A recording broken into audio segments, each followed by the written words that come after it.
In any given year, there are always challenges and opportunities, and 2023 will be no different. What is always consistent is that marketers who prevail are the ones that put the customer at the center of everything.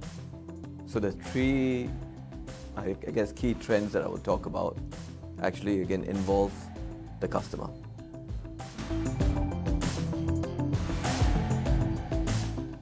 In a challenging global economic climate, most marketers will be under tremendous pressure, even more pressure than before, to demonstrate the ROI of their marketing spends.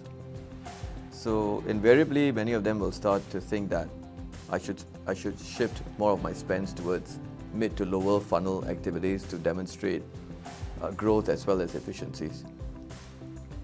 However, the more successful marketers will be the ones who continue to look at it from a full funnel perspective. So in fact, in an even more challenging climate, it's even more important to continue to build your brand to ensure that you can demonstrate differentiation to consumers and to put the consumers at the center of everything as well. And what do I mean by that? I mean, when you look at, for instance, Gen Z audiences, and we've seen enough studies out there which show that Gen Z audiences don't want to be just spoken with, but want to be a part of, a co-creation journey. So marketers who also put their investments in upper funnel activity, as much as they look at mid to lower funnel activity, who involve consumers, right, rather than just have sort of a one-way communication, right, are the marketers who will succeed and are the ones who are going to help their brands continue to grow in such challenging times, whilst also delivering performance.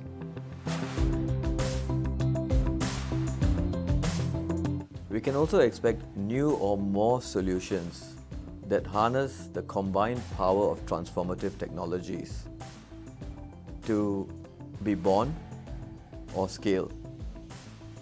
And what do I mean by transformative technologies? Examples like AI, machine learning, IoT, blockchain, cloud computing, and even super fast network protocols like 5G.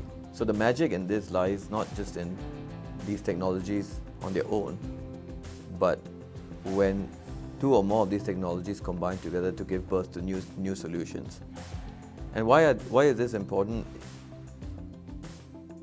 The combined power of these technologies being available as new solutions, not just to the enterprises whom we largely work with, the large enterprises, but also the SMEs in the context of Southeast Asia who form about 70 million. There are about 70 million SMEs in Southeast Asia, and these form the backbone of our economy. And these technologies now being available, not just being available, but available as a service. So software or solutions or platforms as a service is going to be incredibly important to enable both large enterprises as well as SMEs to become more what we call intelligent enterprises. Now, one such example of a service is of as a service solution in a marketing automation context is customer engagement platforms, or otherwise known as CEPs. What CEPs do is that they enable brands to engage with their customers more intelligently and meaningfully across multiple channels through one platform, as opposed to multiple different platforms in a real-time manner or as close to real-time manner. So CEPs actually use the power of both cloud computing as well as machine learning.